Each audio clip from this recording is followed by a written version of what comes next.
Are you ready for another science story? Hello, my name is Mrs. C. Today, I'm reading a book titled The Human Body. When I'm reading this book, you might hear some words that maybe you're not too sure about. Let's look at 6 words I picked out for us to learn more about before I read. The human body. Here are the vocabulary words I want us to study today. First, we have produce. Next, we have intestines. Then skeleton. Next, we have message, brain, and 5 senses. Let's look at these 6 vocabulary words with some pictures and definitions to help us understand. To produce means to make or manufacture from components, those are parts, or raw materials, those are things that haven't been changed. So it's a verb, it's something you can do. To produce means to make something. In this image, you can see it looks like there's a factory and they're making some sort of item that then is going to be sold or sent to other people. But we're not the only things that produce items, right? Trees can produce things like fruits and flowers. Animals can produce things like milk for their babies. So produce just means to make or manufacture something. Our next word is intestines. The intestines are the long tube-shaped organs in your abdomen, so in your stomach area, that complete the process of digestion. That means helping you process your food, right, after you've eaten it. They come in 2 parts. So there's the large intestine and there's also the small intestine. You can see they're packed in here with your stomach and your liver all in your stomach or belly or abdomen area. Our next word is skeleton. Your skeleton is the structural frame that supports the body. And it's not just for humans, right? Most animals have skeletons like this. So these bones all make up your skeleton, which helps you stand up. It's your frame, right? It's what helps you move your arms up and down, move your legs up and down, stand, sit, all of those things that we can do. Animals have similar skeletons as well. Some animals have a skeleton that's a little bit different. They have an exo, which means outside, exoskeleton. So it's kind of like a hard shell or a hard case on the outside. But many animals have skeletons made of bones on the inside, just like a human. Our next vocabulary word is message. A message is a verbal, written, or recorded communication sent to or left for someone. So when you think of a message, you might think of text messaging or phone calls, maybe an alert that says, hey, your package is here that you ordered. But messages can be signals that are sent inside of us too. So our brain and our nervous system sends and receives messages that tell our other body parts what to do. It's still a form of communication. And here, our next word is brain, which is like a big communicator in our bodies. Our brain is an organ that controls every process that regulates or controls our body.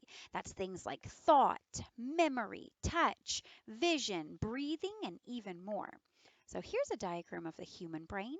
You can see the different parts that it's made up of, but we're not the only ones with a brain. Animals have brains as well, almost every single animal, in fact. Here's a cat brain, here's a rat brain, here's our human brain again, a chimpanzee brain, and a dolphin brain. So you can see they all look a bit different, but they're also quite similar. All right, our last word is actually 2 words, 5 senses. Our 5 senses are the ways in which the body receives signals from the environment, from the things around you. So we have sight, hearing, smell, taste, and touch. Those are our 5 senses. So of course we taste with our tongues, right, with our mouth. We hear with our ears. We smell with our nose. We touch with our skin. Oftentimes we use our fingers.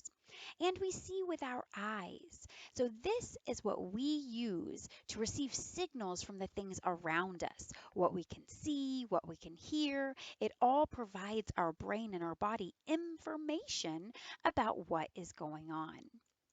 All right, so now that you know those words, let's go ahead and read our book today. The Human Body, written by Richard Robinson. He is our author. Oh, this book has a table of contents. So it shows you the page number if you were looking for specific information, if you didn't want to read all of it, if you just wanted information maybe about those five senses, right? You could go to sight and hearing on page 18 or taste and smell on page 20. This is a table of contents. Who are you? Your body is an amazing machine made of thousands of different parts. But even more than that, you are a person, different from all other people. You are you, working together. As well as being yourself, you are part of a great family of humans. You depend on other people. You work with your family, teachers, and friends on plans and explorations. One of the things we humans often do is learn about things. Then we use our discoveries to help us explore further. We have explored all the lands and seas on Earth. We have even explored the moon.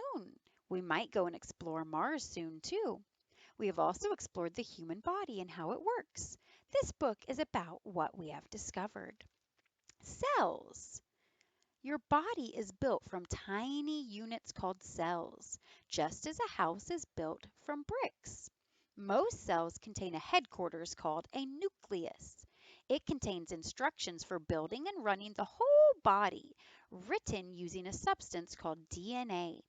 Cells come in different shapes and sizes and do different jobs. For example, skin cells are flat and joined together at the edges. They are being produced, that's made, right? Constantly because the outer layer of skin cells is constantly being rubbed off. Muscle cells make the muscles contract or get shorter to make your body move. Bone cells turn themselves solid to become your bones. Red blood cells carry oxygen, right? That helps us breathe all around the body. Nerve cells are the strangest of all. They form long strands linking your brain to different parts of your body. They carry messages between the body and the brain. Kind of like little texts, right? Do this, don't do that. Food. We eat cake, but we don't turn into cake. How does our body change into us? Change food into us? It's all because of the way our bodies break down food. Breaking it down. Food is made of billions of tiny particles. When you eat something, it is mashed up into juice by your stomach. The juice is then sent to your intestines. The intestines break it down into tiny bits it is made of. These are then taken to various parts of the body where they are turned into hair, fingernails, eyes, muscles, bones, and all the other parts of you, or used to give your muscles energy to move. So here's a really nice diagram talking about the digestive system and how it works. I'm not going to have time to read every single thing in our book today, but this would be a really awesome book for you to check out from your local library and read at home because it's full of interesting little facts. Let's learn more about blood. Your blood has several important jobs to do. It transports dissolved food around your body to be used as fuel and to build cells. It removes waste products so that they can be excreted in your urine. That means you're getting rid of it, leaving your body. It carries oxygen around to help your cells burn fuel so that you can move around. Lastly, blood checks all around your body for damage and diseases and helps to fix them. So over here it says scabbing over. It talks about when you get a scab from a cut or a scrape. It also says battling germs. It's how white blood cells can help battle germs and help you feel better when you're sick. Let's learn more about bones. 3/4 of you is actually water. It doesn't slosh around because it is mixed with other materials in your flesh, like the water in jelly. But your flesh doesn't wobble like jelly because it is held firm by bones. If all your bones disappeared right now, you would flop to the floor in a jelly-like blob, like this guy right here. So here's a really nice diagram of the skeleton. Animal bones. Different animals have different kinds of skeletons. Snails have a shell that they live in. Insects have an exoskeleton on the outside, like a suit of armor. Worms have no skeleton at all, so not everyone does. But larger animals like us have bones on the inside. As well as holding us up and helping us move, bones protect our internal organs, such as the brain and heart. So look at your skull right here. It's a really, really large, almost solid bone, right? That's because our brain is really important to our bodies, so we really want to have it protected. Ooh, muscles. The picture on the next page shows human muscles seen through a microscope. So this is what it looks like really close up. Isn't that crazy? You can see the fibers it is made up of. To make a muscle work, alternate fibers pull on each other, making the whole muscle contract or get shorter. Muscles work in pairs to pull on bones and make them move. Muscles and bone. Bones can't make you move by themselves, and neither can muscles. Bones and muscles have to work together, with muscles pulling on bones to move them. Muscles are arranged in pairs. Each pair can pull a bone to move it one way or the other. So here you can see it showing the bone and the muscles in your arm, showing how you can bend your arm. The nervous system. The nervous system is made up of a set of connections called nerves that link your brain to the rest of your body. Nerves also carry messages around inside your brain. A nerve is a type of cell. Nerves are very unusual cells because they are so long. Part of the cell is stretched out to a long, thin strand running from your brain to another body part, such as your leg. To and fro. When your brain wants you to do something, such as pick up a drink, it sends a message along your nerve to your muscles, telling them to move. Messages can travel the other way too. As well as carrying messages from your brain, your nerves stand guard over your body. They tell the brain if there is heat, pressure, damage, or disease in any region of the body. That way you know to do things like move, right? If it's too hot, if it's too cold, if something is dangerous, your nerves can tell your brain, hey, tell this body to get out of there. Ooh, the brain. Brains are so interesting, right? Your brain is a very busy organ. It's working all the time. It has to listen to all the messages coming in from the eyes, ears, nose, and other sense organs. Then it has to send messages out to the muscles to do things in response. It also has many other jobs, such as controlling your breathing, balance, thoughts, memories, dreams, and emotions. Memory. The ability to store memories is an important part of the brain's duties. Once you have learned how to ride a bike, the memory is kept forever. If you stop riding for 50 years, then climb on a bike again, the skill is still there. On the other hand, you can sometimes forget a phone number in seconds. Why the difference? You have two sorts of memory. All memories start life in a part of the brain called the hippocampus. But while short term memories last only for a few seconds, long term memories are stored all around the brain and can remain there for years. Oh, sight and hearing. Sight and hearing are two of the five senses, which include sight, hearing, smell, taste, and touch. Many people think of them as the most important senses. Seeing. Seeing works by sensing light that bounces off objects around you. Light enters the eye and is focused on a layer of cells at the back of the eye called the retina. When light hits the cell in the retina, a message zooms along a nerve to the brain. The brain pieces together the information like a jigsaw to make a picture.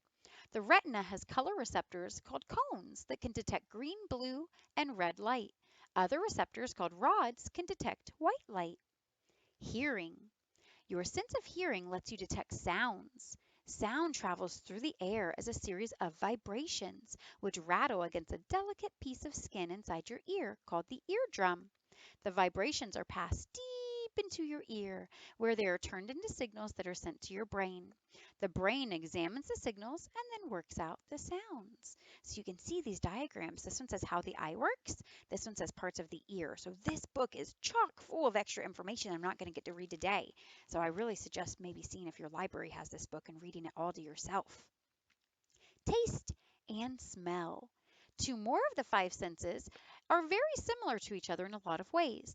Taste and smell both involve the same area of the body. The nose and tongue are very closely linked, and the same area of the brain. Taste and smell might seem like unimportant senses, but they are both vital. Your life could depend on them. A bad taste could warn you of poison, and a strange smell could mean danger in the form of smoke or gas. Smell. Your nose smells by identifying different types of molecules as they waft up to your nostrils. Smell is particularly useful for knowing what is happening out of sight. If the house next door is on fire, for example, your nose finds out long before your ears or eyes have any idea. Taste. Your tongue can only taste 5 different flavors using receptors in the taste buds. They are saltiness, sweetness, bitterness, sourness, and a fifth taste called umami, meaning savoriness. The reason you can identify thousands more tastes than this is that your nose helps you taste as well. It detects the food smell when it is in your mouth. Did you know an average person can detect 5,000 smells? And your sense of smell is at its best when you are 10 years old. After that, it gets worse and worse. A dog's sense of smell is much better than a human's. Dogs have over 40 times as many smell detecting cells in their noses as we do. All right, so that's where I'm going to end today so the video is not too long. But look, there are all these extra pages about touch, about your emotions, about things that stay the same, about babies and growing up, and different questions and answers that maybe you've thought about before, like how to find out what is in your food, or how can you help your body deal with cuts, or what happens if you pick a scab. So there's a glossary as well with all those definitions of even more words that you might see in this book and might not be sure about, and an index so you can find where different things are on each page, kind of like a table of contents, but it's even more specific. All right, so this book is called The Human Body. Again, the author was Richard Robinson. So if you wanted to get this book from a bookstore or from a library, that's what you would want to look up, the title and the author's name. All right, I really hope you enjoyed learning so much from our book today, and I will see you next time.